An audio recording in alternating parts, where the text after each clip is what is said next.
오늘 같이 나눌 본문 말씀은 민수기 7장 24절에서 29절입니다. 셋째 날에는 스불론 자손의 지휘관 헬론의 아들 엘리압이 헌물을 드렸으니 그의 헌물도 성소의 세겔로 130세겔 무게의 음반 하나와 70세겔 무게의 음발이 하나라. 이 두 그릇에는 소재물로 기름 섞은 고운 가루를 채웠고 또 10세겔 무게의 금그릇 하나라. 이것에는 향을 채웠고 또 번제물로 수송아지 한 마리와 순양 한 마리와 1년 된 어린 순양 한 마리이며 속죄제물로 순년소 한 마리이며 화목제물로 소 두 마리와 순양 다섯 마리와 순염소 다섯 마리와 1년 된 어린 순양 다섯 마리라. 이는 헬론의 아들 엘리압의 헌물이었더라. 아멘. 하루씩 동일하게 드려진 헌신이 공동체를 세웁니다라는 제목으로 말씀을 나누겠습니다. 우리는 이렇게 생각할 수 있습니다. 내가 드린 것은 너무 평범한 것 아닌가? 이미 누군가 했던 것과 똑같은데 굳이 또 해야 하나? 이런 생각이 들 수 있습니다. 오늘 본문은 또 반복처럼 느껴지지 않습니까? 거의 문장과 구조와 내용이 똑같습니다. 유다 지파, 이사갈 지파에 이어서 스불론 지파입니다. 본문의 내용도 똑같고 수량도 같고 형식도 같습니다. 예전 같으면 이런 본문 대할 때 그냥 넘기기도 했습니다. 똑같은 내용이기 때문에 읽을 필요가 없지 않을까 싶어서. 하지만 내용을 들여다보면 오늘 우리에게 주시는 하나님의 은혜가 큽니다. 근데 하나님은 이 장면을 한 번도 요약하지 않으십니다. 다 똑같았다라고 끝내지 않으십니다. 왜 그렇겠습니까? 하나님은 반복을 지루함으로 보지 않으시고 신실함으로 보시기 때문입니다. 첫 번째, 하나님은 세 번째 날의 헌신, 또 첫날처럼 기억하십니다. 24절. 24절을 보면 이렇게 시작합니다. 셋째 날에는 스불론 자손의 지휘관 헬론의 아들 엘리압이 헌물을 드렸으니. 여기서 중요한 말이 뭡니까? 셋째 날입니다. 이미 앞선 두 날의 동일한 헌물이 똑같은 헌물이 드려졌습니다. 우리가 어떤 임명장이나 성장을 줄 때도 이하 낭독 내용은 똑같습니다. 이렇게 넘기는데 하나님은 그대로 기록하고 있습니다. 사람 눈에는 이렇게 보였을 것입니다. 이미 다 한 이야기잖아. 굳이 또 기록할 필요가 있을까? 저도 그렇습니다. 설교할 때 반복된 단어가 없는가? 반복된 문장은 없는가? 물론 강조하기 위해서 반복된 문장이 들어가기도 하겠지만 그래도 듣는 성도님들 또 저는 인간이기 때문에 이런 것들은 빼려고 합니다. 자칫 잘못하면 조금 성도님들에게 막연한 느낌을 주지 않을까. 설교도 문장도 목회자인 제가 써야 하는 기록해야 되는 역할이기 때문에 그 부분에 대해서는 최선을 다해서 수정합니다. 하나님은 또 그렇지 않습니다. 오늘 보니까. 하지만 하나님은 셋째 날을 생략하지 않으셨습니다. 첫날의 열심만 귀하게 보시지 않으셨습니다. 두 번째의 순종만 기억하지 않으십니다. 세 번째 날, 그 다음 날, 그 다음 사람의 헌신까지 다 받아주십니다. 교회 사역도 똑같습니다. 이미 누군가 예배를 섬겼고, 이미 누군가 기도했고, 이미 누군가 헌신한 자리가 있습니다. 그런데 하나님은 이미 했잖아 라고 말하지 않으십니다. 오늘 내가 맡은 하루, 오늘 내가 드리는 한 번의 순종을 고유한 날, 고유한 헌신으로 받으십니다. 여러분, 똑같은 행동을 반복하다 보면 지루함, 매너리즘 같은 것이 올라올 수가 있습니다. 그것은 우리의 육신의 한계, 인간의 한계입니다. 그래서 우리가 날마다 심령이 변화되고 의와 진리와 거룩함으로 새 사람을 입을 때 날마다 새로운, 아침마다 새로운 주의 인자하심과 성실하심을 경험하게 될 것입니다. 두 번째, 하나님은 크기의 차이가 아니라 동일한 마음을 보십니다. 25절에서 28절.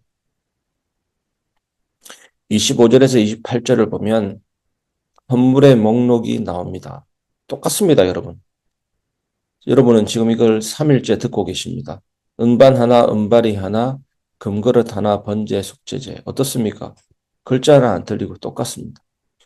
앞선 지파들과 완전히 동일합니다. 근데 여기에는요, 여러분, 경쟁이 없었습니다. 나는 더 많이 드릴게요도 없고, 나는 이 정도면 되겠지요. 이런 말도 없습니다. 모든 지파가 같은 기준 앞에 서게 되는 것입니다. 이 장면이 주는 메시지는 분명합니다. 무엇이겠습니까? 하나님 앞에서는 비교가 의미가 없습니다. 하나님 앞에서는 크기가 아니라 같은 중심이 중요합니다. 현대적으로 말하면 이렇습니다. 어떤 사람은 무대에 서서 섬기고 어떤 사람은 보이지 않는 자리에서 섬깁니다. 제가 예전에 뮤지컬 공연을 한번 해볼 때 배우는 몇 명 안 되지만 밑에서 움직이는 스태프들은 100명이었습니다. 교회에서 하는 연극도 그런데 하나님이 이끄시는 공동체와 삶은 어떻겠습니까? 겉모습은 달라도 하나님 앞에 올려진 마음이 같다면 그 헌신은 동일하게 귀합니다. 달란트 비율을 한번 생각해 보십시오. 10달란트, 5달란트, 1달란트 나옵니다. 10달란트는 지금 돈으로 200억 정도 되고 5달란트는 100억 정도 되고 1달란트도 꽤 큽니다. 20억 되는 돈입니다. 우리 비유속 주인이 종들에게 각각 10달란트, 5달란트, 1달란트 맡깁니다. 1달란트는 받은 사람은 어떻습니까? 20억 받았다고 불평하고 그것으로 장사하지 않고 땅속에 파묻습니다. 주인에 대해서도 오해합니다. 엄한 사람이기 때문에 분명히 책임을 물을 것이다. 더 남기지 않으면. 그때 주인이 뭐라 합니까? 이것을 은행에 넣어서 이자라도 받지 그랬냐. 그러면서 책망받는 내용이 나옵니다. 1달란트 받은 사람의 특징이 뭡니까? 비교였습니다. 비교. 저 사람은 저렇게 많이 받고 나는 이것밖에 못 받고 도대체 나를 어떻게 본단 말이냐. 하지만 전에도 말씀드렸듯이 1달란트 받은 사람이 이렇게 생각해 볼 수 있지 않습니까? 주인이 얼마나 나를 신뢰했으면 20억을 맡겼을까? 최선을 다해야지. 얼마나 저 사람은 능력이 부족하면 저렇게 많이 맡겼을까? 물론 그 사람을 험담하는 내용은 아닙니다. 그런 중심으로 한다면 더 의미 있는 일을 할 수도 있었을 것입니다. 자꾸 비교하다 보면 상처가 커집니다. 그리고 뭔가가 억울함이 생깁니다. 그런 상처와 억울함을 교회가 병들었다, 교회가 이상하다, 교회가 상처다, 틀림없이 교회는 이렇게 안 된다, 앞으로 이렇게 될 것이다. 이런 생각을 혼자만 가지면 괜찮은데 자꾸 옮기게 됩니다. 그리고 엉뚱한 무리들이 생기게 됩니다. 그게 교회에서 가장 위험한 순간입니다. 교회 안에서 가장 쉽게 무너지는 게 비교입니다.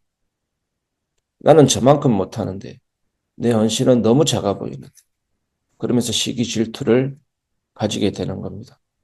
그러나 하나님은 묻지 않으십니다. 얼마나 눈에 띄었느냐. 대신 이렇게 물으십니다. 네가 맡은 날에 네가 맡은 자리에서 나를 향해 있었느냐. 여러분 방주라는 것이 한 하나의 나무 판넬로 짠 하고 만들어진 것이 아닙니다. 조각 되어서 방주가 만들어졌습니다. 조각목. 사이사이에 역청을 발라서 물이 새지 않게 하는 것입니다. 우리들은 방주의 한 조각 한 조각들과 같은 존재들입니다. 그리스도의 몸 지체를 이루는 그 지체인 것입니다. 교회는 하나입니다. 각자의 역할은 너무나도 중요합니다. 세 번째, 하나님은 반복된 헌신으로 공동체를 세우십니다. 29절입니다. 29절은 이렇게 끝납니다. 이는 헬론의 아들 엘리압의 헌물이었더라. 이 문장은 단순한 마무리가 아닙니다. 하나님의 공식 기록입니다. 이 헌신은 분명히 이 사람의 것이다. 이렇게 말씀하시는 겁니다. 같은 헌물이라도 같은 형식이라도 하나님은 이름을 붙여서 기억하십니다. 그리고 이 반복된 헌신들이 모여서 성막이 세워지고 예배가 지속이 되고 공동체가 흔들리지 않게 됩니다. 여러분, 교회는 한 사람의 헌신으로 세워지지 않습니다. 눈에 띄지 않는 동일한 순종들이 쌓여서 세워집니다. 주일마다, 새벽마다 묵묵히 같은 자리를 지키는 헌신이 교회를 살립니다. 여러분, 이단 못지않게 거의 똑같이 위험한 교회가 어떤 교회인지 아십니까? 사람이 주인된 교회입니다. 모세의 자리에 앉아서 상석에 앉아서 자꾸 판단하려고 하는 것입니다. 말씀을 마무리하겠습니다. 하나님은 또 한 번의 순종을 귀히 여기십니다. 성도 여러분, 오늘 본문은 화려한 이야기가 아닙니다. 기적도 없고 사건도 없습니다. 그저 같은 헌신이 하루 더 반복된 이야기입니다. 내일도 똑같은 이야기가 반복되는 것입니다. 하지만 하나님은 이 반복을 성경에 남기셨습니다. 그 이유는 분명합니다. 하나님 나라를 세우는 힘은 한 번의 대단한 헌신이 아니라 포기하지 않고 이어지는 동일한 순종이기 때문입니다. 오늘 우리 모두 이 새벽에 이렇게 살기를 소망합니다. 오늘도 어제와 같은 마음으로 드리게 하소서. 작아 보여도 반복되는 순종을 멈추지 않게 하소서. 그 헌신을 하나님은 반드시 기억하시고 공동체를 세우는 기둥으로 사용하실 것입니다. 여러분들에게 참된 은혜가 있기를 주 예수님의 이름으로 축복합니다.